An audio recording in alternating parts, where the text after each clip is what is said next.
Audiolibros Jorge Estupiñán. La nueva forma de leer libros presenta Pluma, lápiz y veneno, del escritor irlandés Oscar Wilde. A menudo, la gente reprocha a los escritores y artistas que solo sean hombres de acción de un modo imperfecto e incompleto. Y sin embargo, es muy normal que así sea. Esa concentración del pensamiento, ese ardor vehemente que caracterizan el temperamento del artista, excluyen a la fuerza las otras cualidades. Para aquellos a quienes viven preocupados por la belleza de la forma, no existe ya nada más en el mundo que tenga verdadera importancia. No obstante lo cual, abundan las excepciones a esta regla.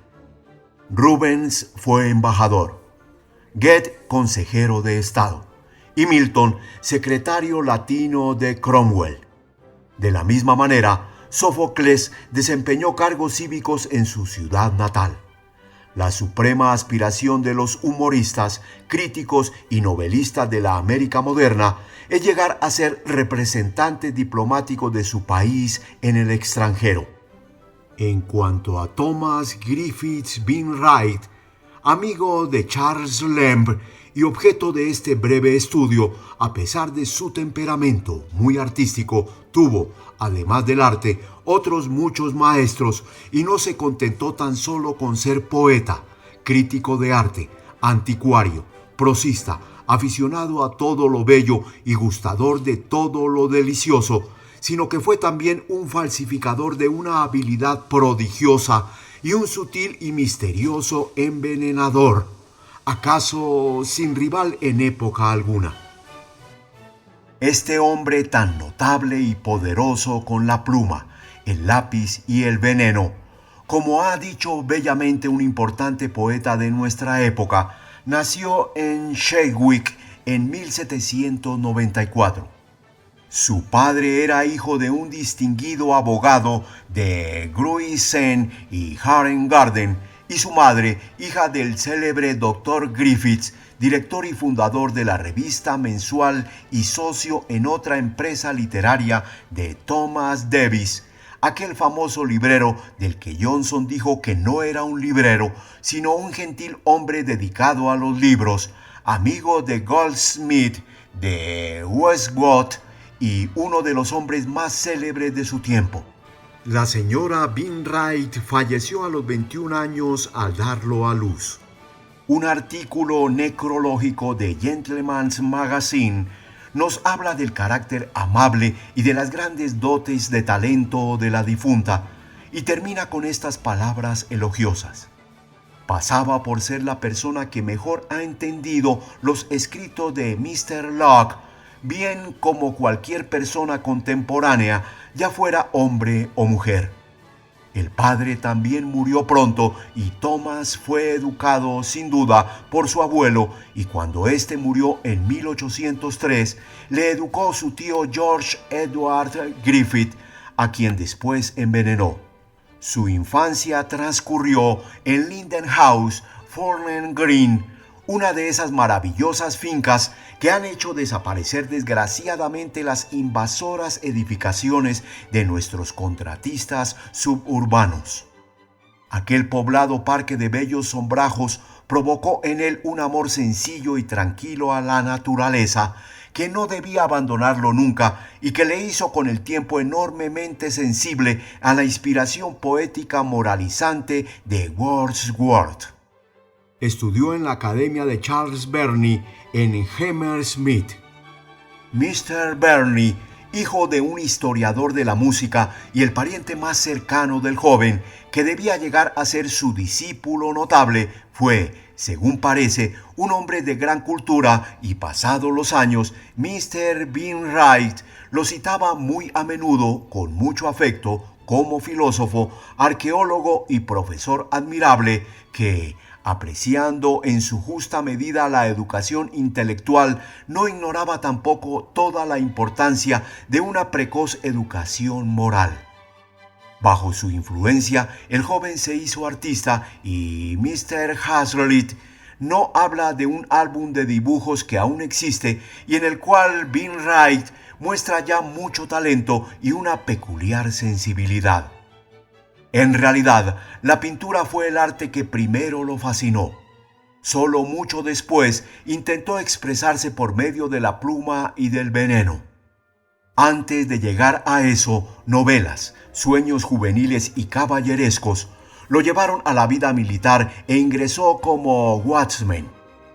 Pero la vida disipada e indolente de sus compañeros no armonizaba de ningún modo con su temperamento artístico tan refinado. Se daba cuenta de que no era aquello para lo que había nacido. Bien pronto lo cansó el servicio. El arte, nos dice con un afecto tan fervoroso que todavía conmueve, el arte conmovió al renegado. Bajo su pura y elevada influencia vi disiparse las brumas perniciosas. Mi sensibilidad embotada y marchita retoñó en esa lozana floración que de tal modo encanta a las almas sencillas. Pero no solo el arte ocasionó aquel cambio. Los escritos de Wordsworth, sigue él diciendo, contribuyeron en gran manera a calmar la terrible confusión que sigue siempre a una transformación tan repentina. Y lloré sobre sus poemas lágrimas de gratitud y felicidad. Entonces, una vez renunció a la vida brutal del cuartel y a la grosera palabrería del cuerpo de guardia, abandonó el ejército y regresó a Linden House, lleno de un nuevo entusiasmo por lo meramente intelectual. Muy pronto, una cruel enfermedad se cebó en él durante un tiempo, dejándolo destrozado, según sus propias palabras, como a un jarrón de barro. Su temperamento delicado, aunque indiferente cuando se trataba del dolor que infligía al prójimo, sentía vivamente toda la agudeza del suyo propio. Retrocedía ante el sufrimiento como ante algo que desfigura y malogra la vida humana, y anduvo errante, al parecer, durante cierto tiempo por ese terrible valle de la melancolía, de donde tantos grandes espíritus, incluso más grandes que él, no han podido evadirse. Pero él era joven, tenía 25 años y se elevó pronto a las negras aguas de la muerte, como él las llama, hasta la atmósfera más respirable de la cultura humanística. Cuando se curó de su grave enfermedad, se le ocurrió la idea de cultivar la literatura como un arte. Creo, de acuerdo con John Whitwell, exclama, que sería gozar una existencia de dioses reinar semejante elemento, contemplando, oyendo y escribiendo historias maravillosas. Y termina diciendo, porque esos deleitosos efluvios de la vida gozan eternamente de la inmortalidad. No hay duda, se trata innegablemente del grito elocuente del hombre que siente una auténtica pasión por las letras. Ver, oír y escribir cosas maravillosas, ese era su verdadero objetivo. El señor Scott, el director del London Magazine, influido por el talento del joven o por la extraña fascinación que ejercía sobre cuantos estaban a su alrededor, le pidió una serie de artículos sobre temas artísticos. Empezó entonces su aportación a la literatura de su tiempo bajo una serie de seudónimos. James Watercock, Egomet Bonmot y Van Winkbooms. Tales fueron algunas de las caretas grotescas que eligió para ocultar su gravedad o revelar su ligereza. Una careta es más elocuente que una cara de verdad. Aquellos disfraces intensificaban su personalidad.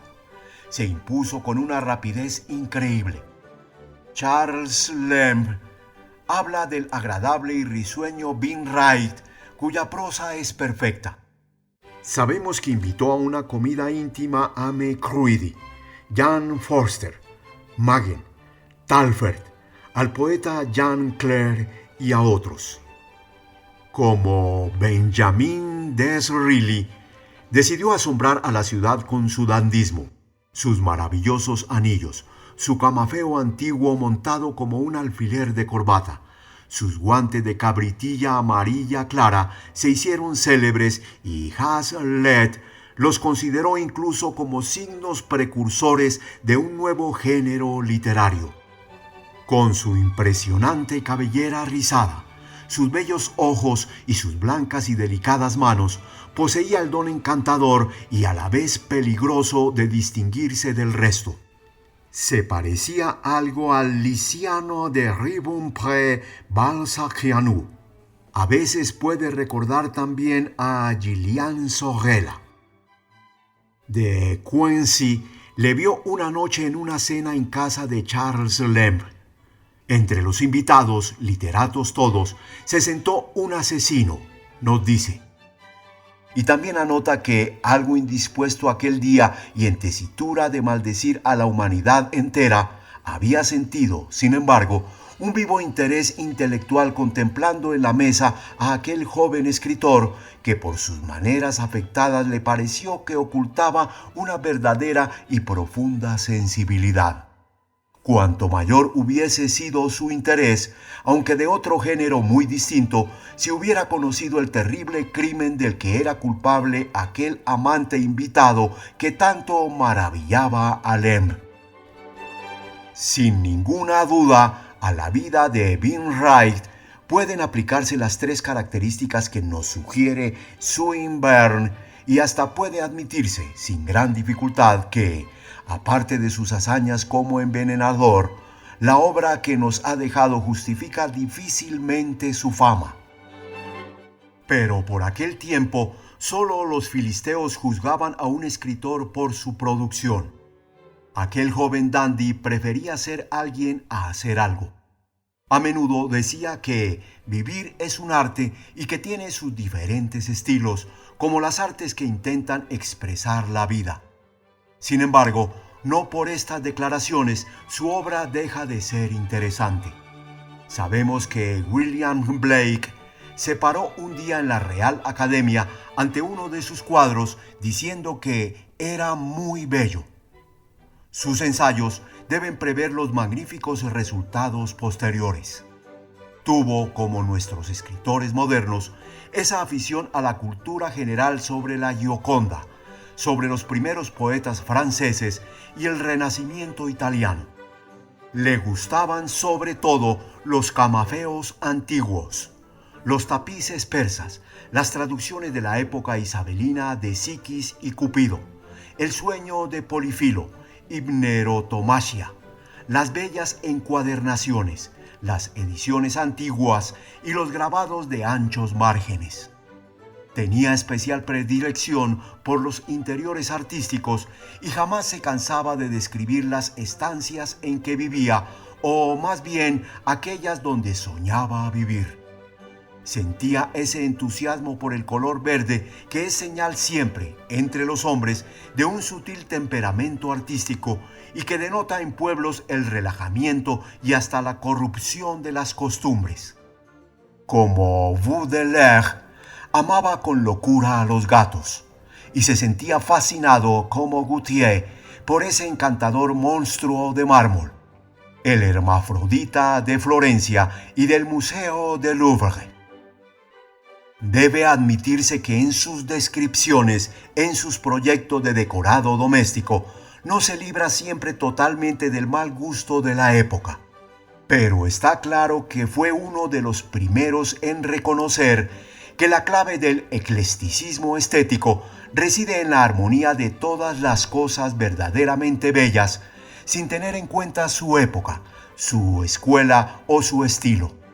Comprendió que para decorar una habitación que no está destinada a su exposición, sino a la vida diaria, no debíamos pensar en una reconstitución arqueológica del pasado, ni abrumarnos con exactitudes históricas. Esta convicción es sumamente justa. Hay cosas bellas en cualquier época. Por esta razón, en su biblioteca, tal como nos la describe, detrás de un ánfora de cerámica griega, con sus graciosas figuras exquisitamente esculpidas y la imagen de la belleza medio borrada, pero visible aún a un lado, vemos colgada una reproducción de la Sibila de Délfica de Miguel Ángel y otra de la Pastoral de Giorgione. Aquí cerca un fragmento de Mayólica florentina. Más allá, una lámpara de un trabajo primitivo recogida en alguna tumba romana.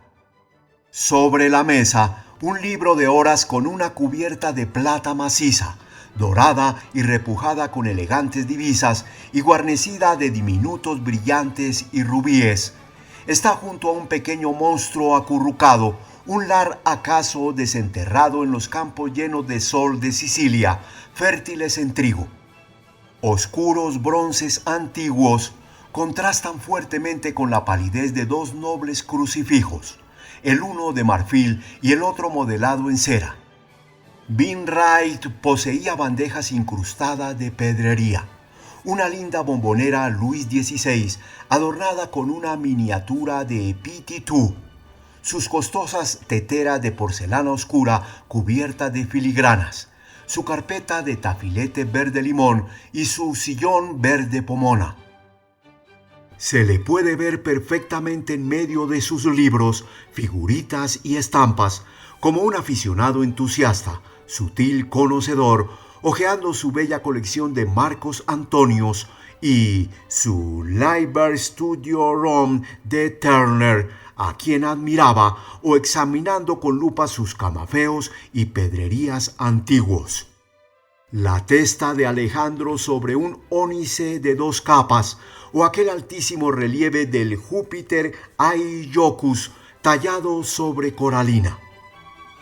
Supo reunir estampas muy bellas y nos ha legado consejos útiles para formar una colección.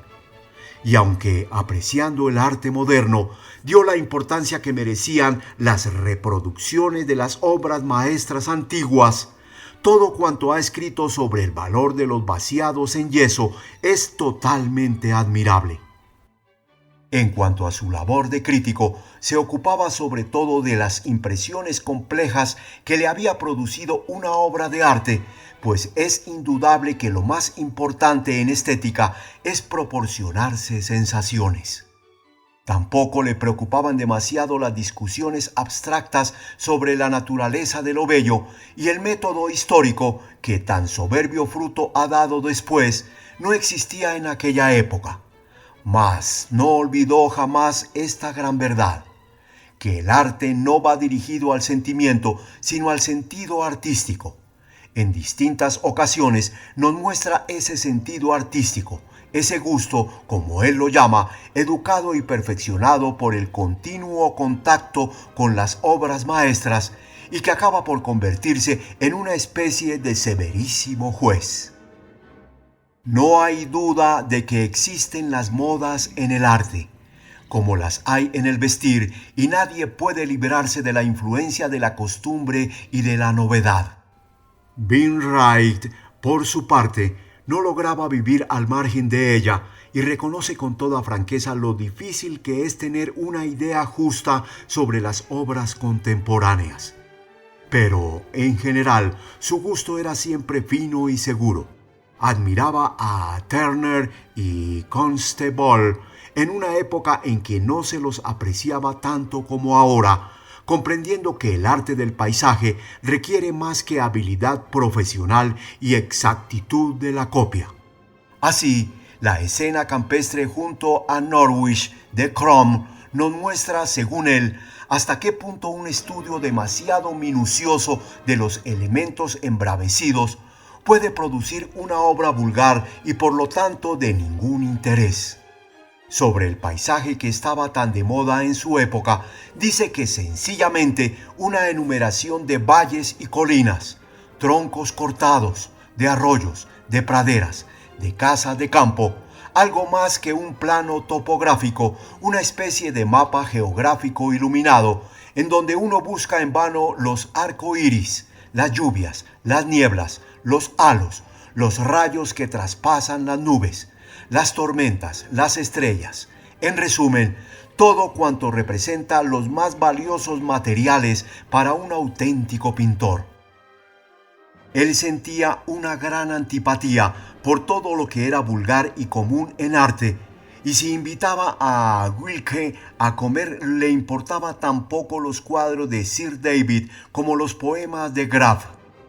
Tampoco simpatizaba con las tendencias imitativas y realistas de su tiempo, y no disimulaba que su gran admiración por Fiesole se debía, en gran parte, a que el pequeño suizo no creía que un artista tuviese la obligación de pintar solamente lo que veía. Lo que él apreciaba más en un cuadro era la composición, la belleza y la nobleza de las líneas, la riqueza del colorido y el poder creador. No era, por lo demás, ningún dogmático. No se puede juzgar una obra de arte nada más que por las leyes que la han inspirado. Todo se reduce a saber si sus diferentes partes se armonizan entre sí. He aquí uno de sus mejores aforismos. Y criticando a pintores tan diferentes como Lenzier y Martin, Stothard y Eddy, intenta siempre con una frase ahora ya clásica, ver el objeto tal y como es en realidad. Pero, sin embargo, como ya he dicho con anterioridad, no se siente cómodo ante las obras modernas. El presente, díceme, ofrece una confusión de imágenes casi tan agradable como una primera lectura de Ariosto. Lo moderno deja deslumbrado. Necesito el gran telescopio del tiempo para mirar las cosas. Elias se queja de no poder discernir los méritos de un poema manuscrito. La impresión, como dice él muy bien, lo hace resaltar. Pues bien, una pátina de 50 años produce el mismo resultado de un cuadro. Se siente mucho mejor escribiendo sobre Watteau y Longchamp, sobre Rubens y Giorgione, sobre Rembrandt, el Correggio y Miguel Ángel, y todavía más escribiendo sobre el arte griego. El gótico le impresionaba poco. En cambio, el arte clásico y el renacentista fueron siempre sus preferidos.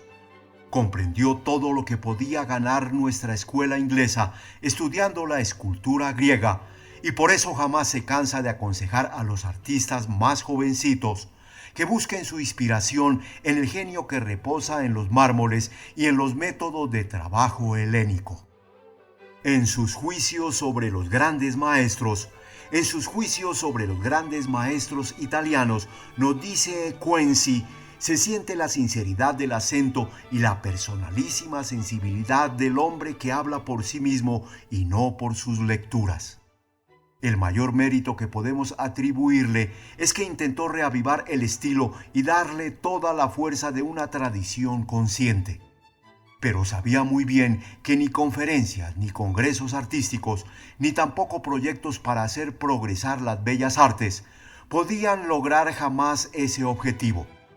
Con el espíritu práctico de Toynbee Hall, preconiza sabiamente otro medio. Los pueblos, dicen, deben tener siempre cerca obras maestras. Sus críticas de arte, como es de esperar en un pintor, están llenas de expresiones técnicas. Por esta razón, escribe acerca del cuadro del Tintoretto Jorge libertando del dragón a la princesa egipcia. La túnica de Sabra, cálidamente iluminada con azul de Prusia, se destaca gracias a una gasa rojiza del último plano verde pálido, y estos dos colores, de espléndido brillo, se encuentran repetidos bellamente en una tonalidad más suave en los ropajes purpúreos sobre la armadura azul hierro del santo, así como las telas de un límpido azul de los primeros planos que armonizan perfectamente con las sombras índigo del bosque natural que rodea el castillo. Y un poco más adelante habla, también muy sabiamente, de un fino chiavón variado como un macizo de tulipanes, con una riqueza espléndida de matices apagados, de un retrato deslumbrante, notable por su morbideza, obra del parsimonioso Moroni, y de otro cuadro cuya carnación se parece a la pulpa de un fruto. pero normalmente obra con las impresiones que le causa un cuadro como si su conjunto debiera formar una obra de arte nueva e intenta traducirlas en palabras que produzcan, como ya se ha visto antes, un efecto parecido sobre la imaginación y la sensibilidad. Fue uno de los primeros en contribuir con su aportación a la llamada literatura de arte del siglo XIX, que encontró en Ruskin y Browning sus maestros más perfectamente representativos. Su descripción del repas italien de Longret, en el cual una guapa y morena moza, riéndose de las bromas, se tumba sobre la hierba estrellada de margaritas, es, en cierto modo, encantadora. He aquí una descripción suya de la crucifixión de Rembrandt que caracteriza su estilo a la perfección. Las tinieblas, tinieblas de hollín, tinieblas del mal augurio, sepultan la escena toda. Tan solo sobre el bosque maldito, como a través de una espantosa grieta de la bóveda oscura, una lluvia diluviana, ráfagas de granizo, agua descolorida, cae con violencia, derramando una luz gris, una luz alucinante, más horrible aún que la noche palpable. Ya la naturaleza se estremece hondamente y sin cesar. La cruz sombría tiembla. Ni una ráfaga de viento conmueve el aire estancado. De pronto resuena un sordo trueno y una parte de la mísera muchedumbre baja huyendo la colina. Los caballos olfatean el espanto cercano y se desbocan enloquecidos. El momento es inminente en que, casi desgarrado por su propio peso, agotado por la pérdida de sangre que corre en oleadas de su costado herido, con las sienes y el pecho bañado de sudor y la lengua negra, seca y ardiente por la fiebre de la agonía, Jesús grita: «Tengo sed». Le es entregado el mortal vinagre. Entonces se dobla su cabeza y el cuerpo sagrado, sin alma ya, oscila sobre la cruz. Un sudario en llamas brilla en el aire igual que un relámpago y al momento desaparece. Los montes del Carmelo y del Líbano se parten en dos mitades. El mar esparce por encima de las playas sus negras olas hirvientes. La tierra se quiebra y las tumbas devuelven sus cadáveres. Muertos y vivos, mezclados en un caos sobrenatural, se lanzan sobre la ciudad santa, donde los esperan prodigios aún por desvelar. El velo del templo, velo irrompible, se rasga de arriba a abajo, y el temido reducto que encierra los misterios hebreos, el arca fatal de la alianza, las tablas de la ley, el candelabro de los 7 brazos, aparece entre llamas sobrenaturales ante la multitud olvidada por la misericordia divina. Rembrandt jamás pintó este boceto e hizo bien. Hubiese perdido casi todo su encanto al desaparecer ese velo de impresión turbadora que obliga a la imaginación vacilante a ejercitarse, aumentando con ello el alcance de la obra. Ahora es como algo propiedad del otro mundo. Un sombrío abismo nos aleja de ella. Es intangible, tan solo nuestro espíritu puede tocarla.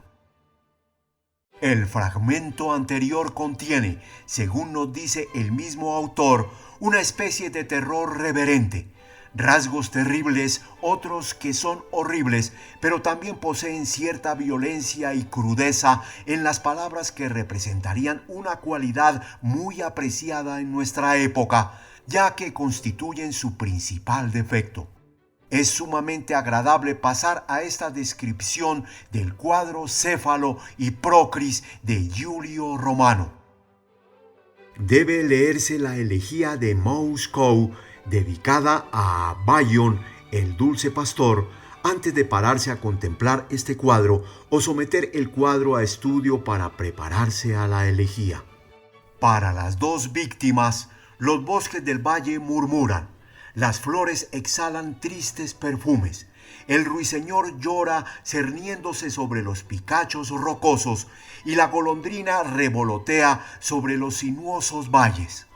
Los sátiros y los faunos, velados de negro, gimen. Las ninfas de las fuentes se deshacen en llanto que forma arroyos que van a perderse a los bosques. Las cabras y las ovejas abandonan sus pastos. Las oréades, que se complacen en escalar las inaccesibles cimas de las rocas más altas, descienden corriendo de los pinares, cuyos árboles gimen acariciados por el viento, mientras las dríades se inclinan entre las ramas de los árboles enmarañados y los ríos lloran a la blanca Procris. Y termina diciendo: con todos los sollozos de sus olas, llenando con una voz el océano infinito. Las doradas abejas quedan silenciosas sobre el himeto que el tomillo embalsama y donde el cuerno que toca la muerte del amor de Aurora no disipará el frío crepúsculo. En primer término, hay un terreno de hierba abrasado por el sol, con taludes y montículos que semejan olas, una especie de rompientes, que hacen más desiguales aún multitud de raíces y de troncos de árboles prematuramente cortados por el hacha, de los que brotan verdes ramitas. El terreno se eleva de repente hacia la derecha, en un tupido bosquecillo impenetrable para las estrellas, a cuya entrada yace como fulminado el rey de Tesalia. Sostiene entre sus rocas el cuerpo de marfil, que hacía un momento apartaba de su frente bruñida las ramas, y estremecido de envidia corría sobre las flores y las espinas. Ahora permanece inerte, salvo cuando la brisa levanta a modo de burla su cabellera espesa. Lejos, entre los troncos apretujados, pasan veloces, con agudos aullidos, las ninfas asombradas y los sátiros se adelantan adornados con coronas de hiedra y revestidos con pieles de animales. Y hay una extraña compasión en su cornuda actitud. Un poco más abajo, la elaps está tendido y muestra con su jadeo que la muerte avanza velozmente. Al otro lado del grupo, el amor virtuoso con arneros volcados tiende la flecha a un grupo de silvanos, faunos, machos cabríos, carneros, sátiros y sátiros madre que se aferran a sus pequeños con sus horribles manos y que llegan por la izquierda de un sendero hundido entre el primer plano y una muralla de rocas. Abajo hay un guardián de arroyos cuya urna vierte sus penosas aguas. Encima y un poco más allá del Efidriada, otra hembra, tirando de sus cabellos, aparece entre los pilares festoneados de vides de un frondoso bosquecito. El centro del cuadro lo ocupan frescas praderas que se extienden hacia la desembocadura de un río. Más allá se halla el amplio poder del océano, desde donde la que apaga las estrellas, la rosácea aurora, estimula furiosamente a sus corceles bañados de agua salada para ver los agónicos espasmos de su enemigo. Cuidadosamente corregida, esta descripción sería verdaderamente admirable. La idea de describir un poema en prosa inspirado en un cuadro es excelente. Gran parte de la mejor literatura moderna lo pretende. En un siglo prosaico pero inteligente, las artes desean inspirarse en las artes gemelas y no en la vida. Sus afinidades eran maravillosamente eclécticas. Todo cuanto se refería a la escena, por ejemplo, le interesaba y defendía fogosamente la actitud arqueológica del traje y del decorado. En arte, dice en uno de sus ensayos, lo que es digno de ser realizado es digno también de ser realizado. Y demuestra que si sufrimos algunos anacronismos, desconocemos dónde puede detenerse esto. En literatura, como Lord Beaconsfield, en una célebre ocasión, él estaba junto a los ángeles. Fue uno de los primeros que exaltó a Keats y a Shelley, el sensitivo y tembloroso, el poético Shelley. Su admiración por Wordsworth era sincera y profunda. Apreciaba enormemente a William Blake. Uno de los mejores ejemplares de canciones de inocencia y de experiencia fue hecho especialmente para él. Admiraba a Alon Chartier, a Ronsard, a los dramaturgos de la época isabelina, a Chaucer, a Chapman, a Petrarca. Y para él los artistas eran uno solo. Nuestros críticos, observa con gran agudeza, desconocen la identidad de los orígenes de la poesía y de la pintura y también ignoran que cuando se adentra uno en el estudio serio, si un hombre no admira a Miguel Ángel y nos habla de su amor hacia Milton, defrauda a sus lectores, defraudándose a sí mismo. Siempre se mostraba amable con sus colaboradores del London Magazine y adoraba a Barry Cornwall, a Allen Cunningham, a Hazlitt, a Olten y a Leigh Hunt, sin dejar traslucir jamás la intención maliciosa de un amigo. Algunos de sus retratos acerca de Charles Lamb son dignos de admiración. ¿Qué puedo decir de ti que no sepa ya todo el mundo? Que tienes la alegría de un niño y el saber de un hombre. Nunca más noble corazón hizo derramar lágrimas. ¿De qué forma tan espiritual sabía engañar nuestra espera e insinuarnos pensamientos siempre oportunamente incorrectos? Su lenguaje era preciso y sobrio, como el de sus directos escritores isabelinos, hasta resultar a veces oscuro. Hubieran podido extenderse sus frases como granos de oro en anchas hojas. Se mostraba siempre inexorable con las falsas celebridades y sus mordaces observaciones sobre la moda para hombres de genio, que eran su plato habitual. Sir Thomas Brough era su camarada, al igual que Burton y el viejo Fuller. En su encantadora vena retozaba con sus libros bellezas sin rival muy aromáticas e infolio, y las rudas comedias de Beaumont y Fletcher le llevaban a ligeros ensueños. Las juzgaba como un poeta, pero era bueno dejarlo escoger su propio juego. Si alguien se atrevía a lanzarse sobre sus temas predilectos, era capaz de detener al intruso o de responderle de tal modo que no podía decirse si le quería dirigir un reproche o simplemente gastarle una broma. Una noche en C se hablaba precisamente de estos dos dramaturgos. Mr. X defendía la pasión y el estilo magnífico de no sé qué tragedia, cuando fue interrumpido pronto por ella, que le dijo: «Eso no es nada. Solo tienen valor los poetas. Solo ellos».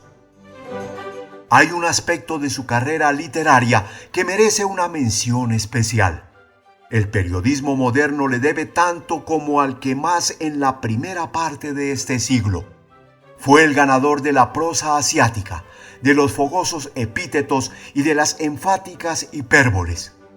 La escuela literaria importada y admirada por los escritores de Fleet Street se caracteriza por un estilo tan suntuoso que el motivo principal desaparece totalmente. Je ne sais water cat, sinónimo utilizado por Bean Wright, puede ser considerado como fundador de esa escuela. Este comprendió que, aludiendo a ella sin cesar, puede interesarse al público por la propia persona, y en artículos de periódico, este joven extraordinario nos enumera la gente que invita a comer, donde se hace sus trajes, qué vino le gusta y cómo se encuentra de salud, exactamente como si escribiese sueltos semanales en algún periódico popular del momento. Este era el lado menos estimable de su obra y por eso fue el que obtuvo más éxito. Un publicista de nuestra época es un hombre que aburre al público con las ilegalidades de su vida íntima.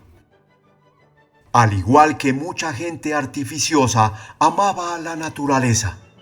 En esta vida hay 3 cosas que adoro, dice en alguna parte: tumbarme perezosamente en una altura que domine un bello paisaje, gozar de la sombra de unos árboles frondosos, mientras el sol brilla a mi alrededor, y hundirme en la soledad sin olvidarme de las cercanías. El campo me proporciona las tres cosas.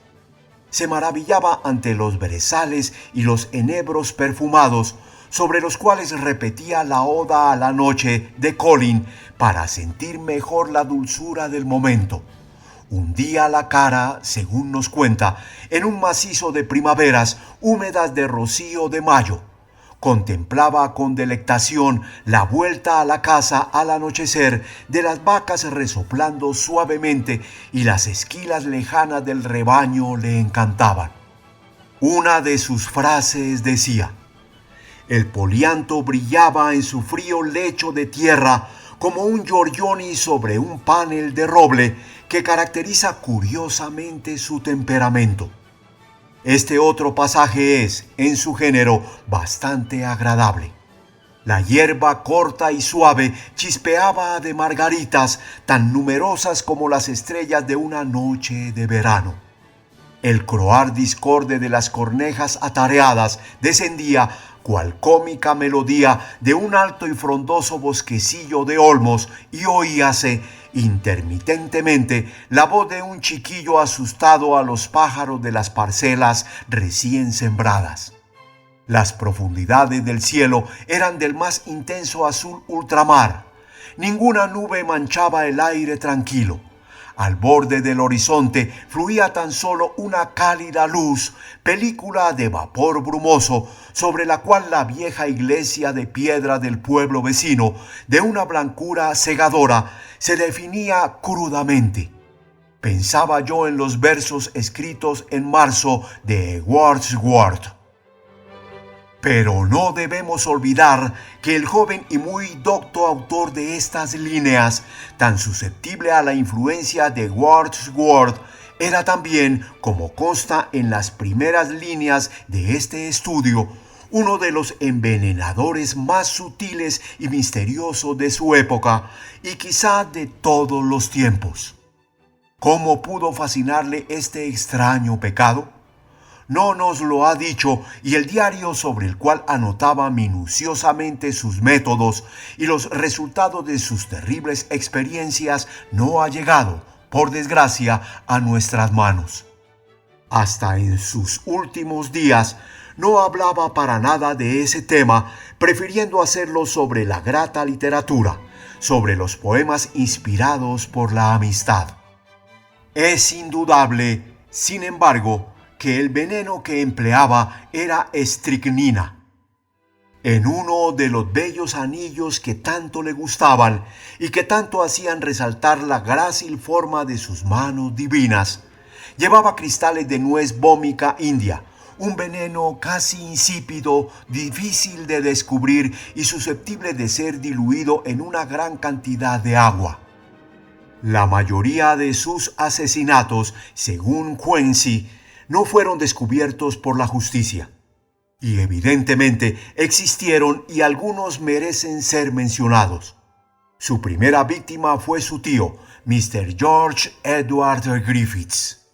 Lo envenenó en 1829 para heredar Linden House, posesión que le había gustado siempre. En agosto del año siguiente hizo lo propio con la señora Abercrombie, su suegra.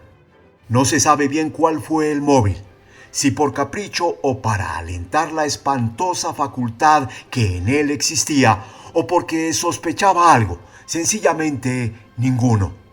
Pero el asesinato de Helen Abercrombie, realizado por su esposa y por él, tuvo como resultado la suma de unas 18,000 libras en que estaba asegurada su vida en varias compañías.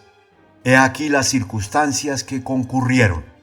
El 12 de diciembre, él, su mujer y su hijo se trasladaron a Linden House, a Londres, y se alojaron en el número 12 de Conduit Street, en Regent Street.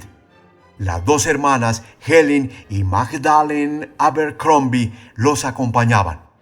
La noche del 14 fueron todos al teatro.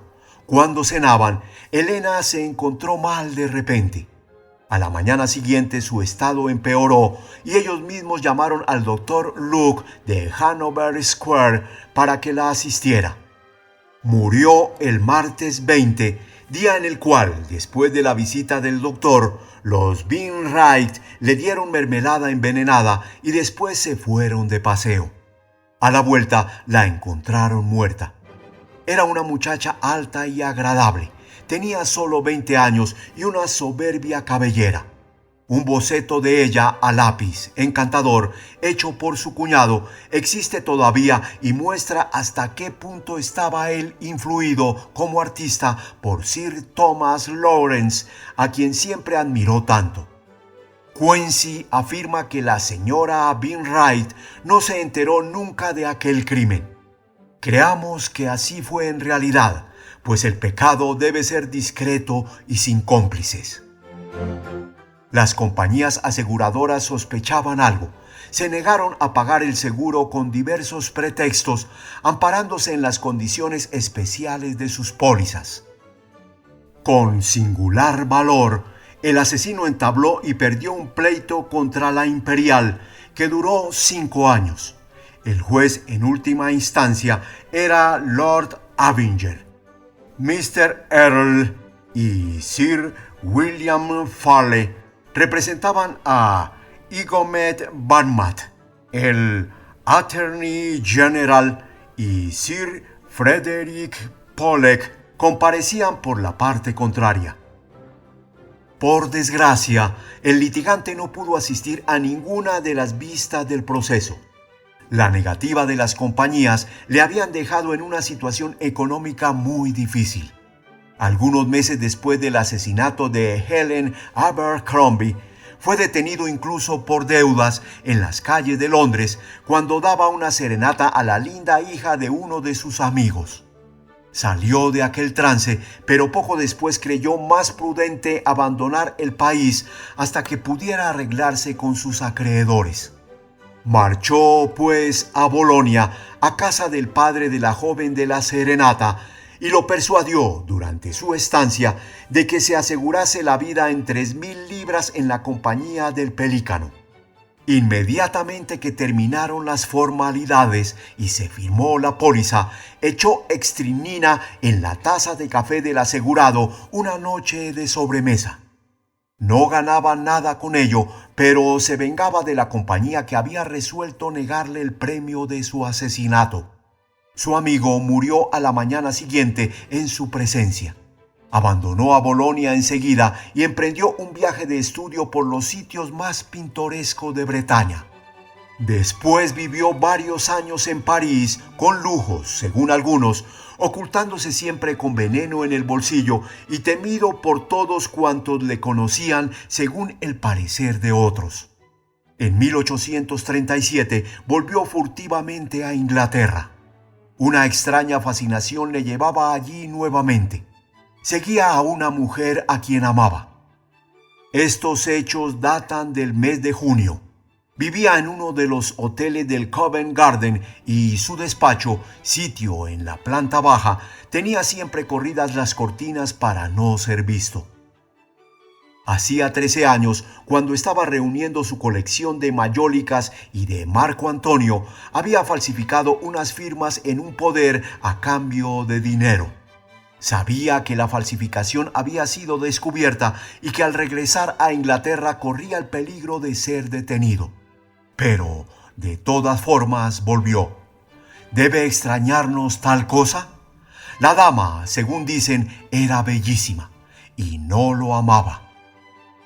Fue descubierto por casualidad. Un ruido en la calle llamó su atención y le hizo descorrer por un instante la cortina. Alguien gritó desde fuera: ¡Hombre! ¡Ese es Wainwright, el falsificador! Era Forster, un agente de policía de Bow Street. El día 5 de junio compareció ante el tribunal de la audiencia, que lo condenó a deportación perpetua. El Times publicó el siguiente artículo sobre su proceso. Ante el señor juez Bann y el señor consejero Alderson ha comparecido Thomas Griffiths Wainwright, de 42 años de edad, hombre de aspecto distinguido, con bigote, acusado de haber firmado un billete falso de 2.259 libras, con el propósito de defraudar al gobernador y a la Compañía del Banco de Inglaterra. Ha sido acusado de 5 delitos y el prisionero los ha rechazado todos en el interrogatorio que ha tenido lugar ante el señor Sergeant Arabin por la mañana. Sin embargo, ante los jueces ha solicitado que le fuera permitido renunciar a su primera defensa, reconociéndose culpable de 2 delitos leves. Ha declarado el consejero del banco que existían otras 3 acusaciones contra él, pero que el banco no deseaba derramamiento de sangre y, por tanto, se han tenido en cuenta únicamente los 2 cargos más leves y el prisionero, al finalizar la vista, ha sido sentenciado a ser deportado a perpetuidad. Ha sido llevado a Newgate en espera de su marcha a las colonias. En una de sus primeras crónicas fantásticas, se había visto yaciendo en la cárcel del Horsemonger y condenado a muerte por no haber podido resistir a la tentación de robar en el British Museum los Marco Antonio que faltaban en su colección.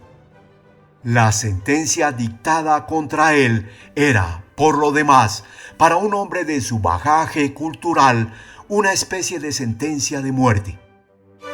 No hay duda de que este rudo castigo posee un componente dramático si se piensa que su fatal influencia sobre la prosa periodística moderna no era el peor de sus crímenes.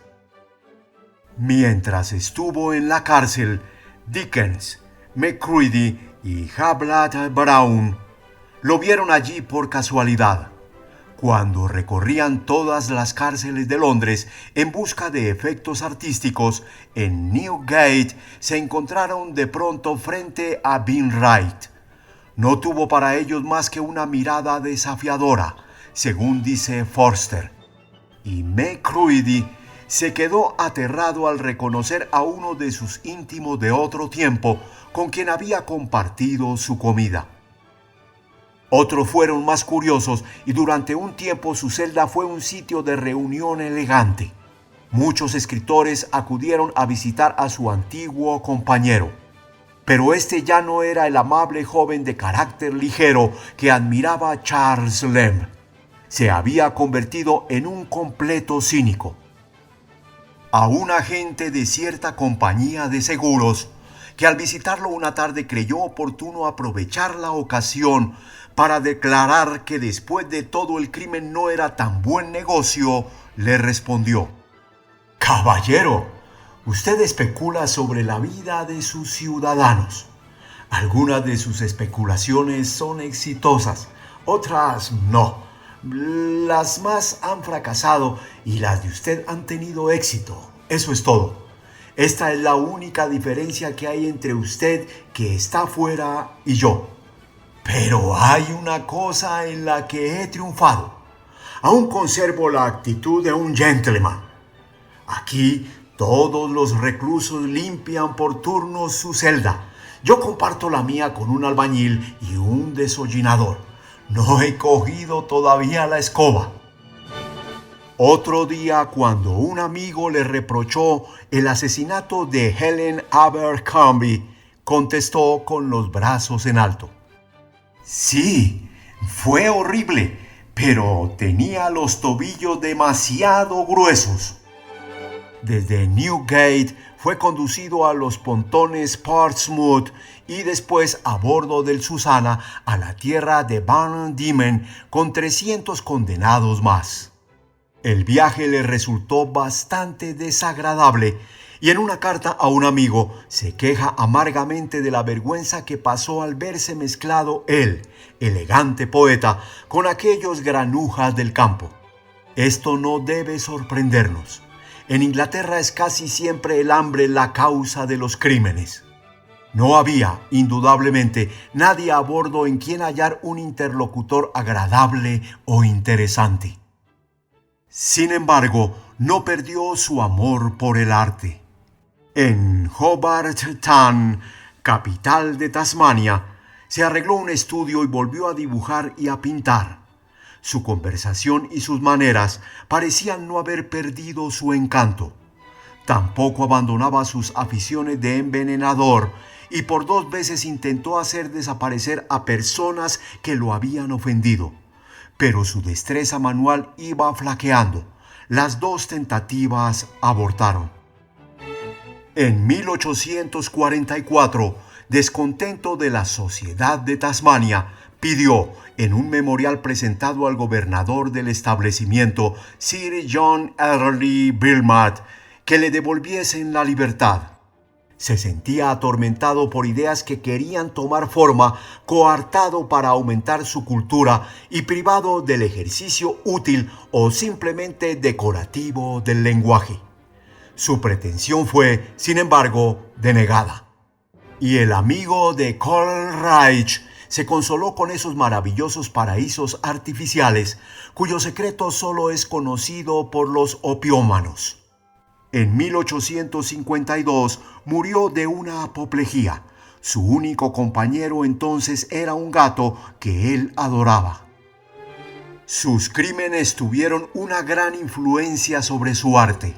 Prestaron una vigorosa personalidad a su estilo que faltaba realmente en sus primeras obras.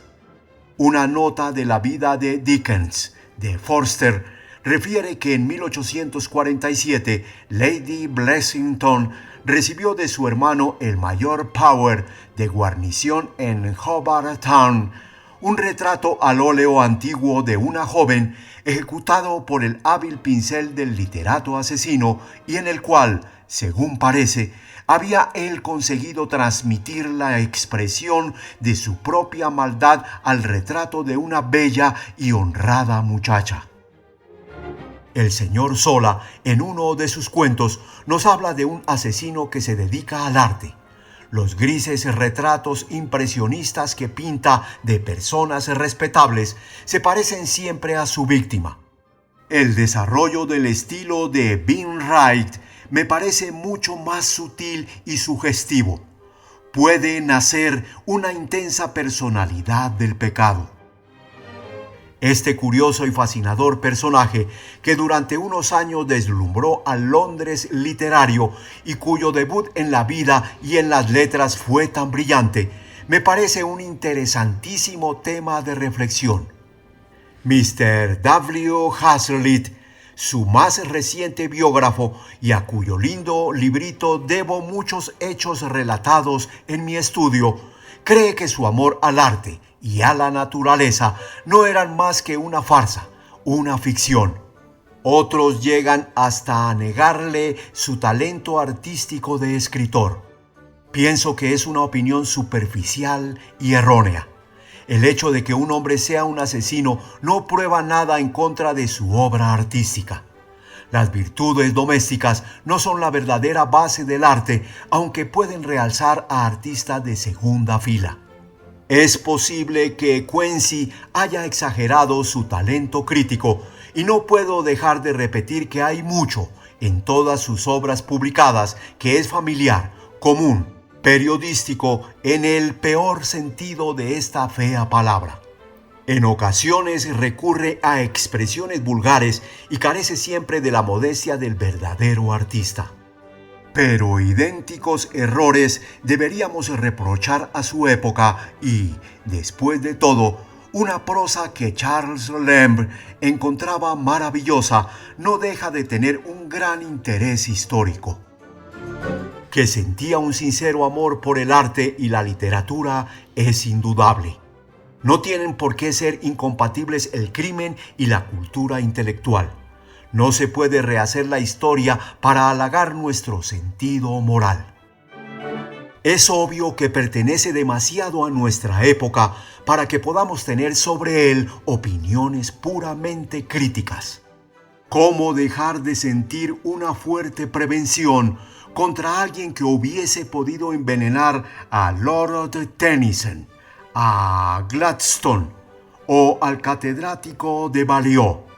Pero si ese hombre hubiese llevado un traje y hablado una lengua diferente a la nuestra, Si hubiese vivido en la Roma imperial o en el Renacimiento italiano o en España en el siglo XVII o en cualquier país y en cualquier siglo, excepto en el nuestro, podríamos estimarlo de modo imparcial y en su verdadero valor.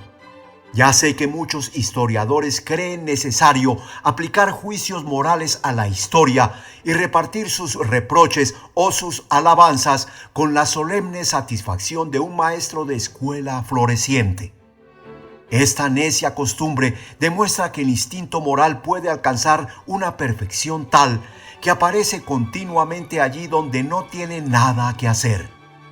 Quien comprenda verdaderamente la historia no pensará nunca en vituperar a Nerón, en reñir a Tiberio o en sermonear a César Borgia. Estos personajes son ya como muñecos de una obra. No producen espanto, horror o admiración, pero no podrían sernos perjudiciales. No están en relación inmediata con nosotros. No tememos nada de su parte. Pertenecen al arte y a la ciencia, que no saben ni aprobar ni desaprobar. Igual sucederá algún día con el amigo de Charles Lamb. En la actualidad es aún demasiado moderno para que se lo trate con ese ingenio ligero, con esa serena curiosidad que nos han valido sobre los grandes criminales del Renacimiento italiano, estudios tan encantadores como los firmados por Mr. John Addington Symonds, Miss Mary Robinson, Miss Vernon Lee y otros distinguidos escritores. Sin embargo, el arte no lo olvidó.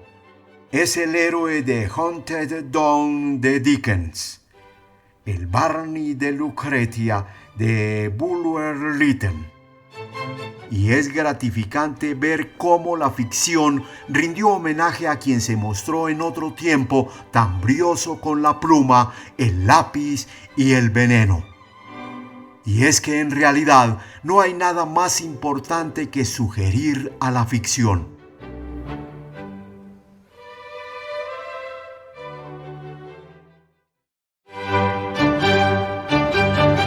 Audiolibros Jorge Estupiñán. La nueva forma de leer libros.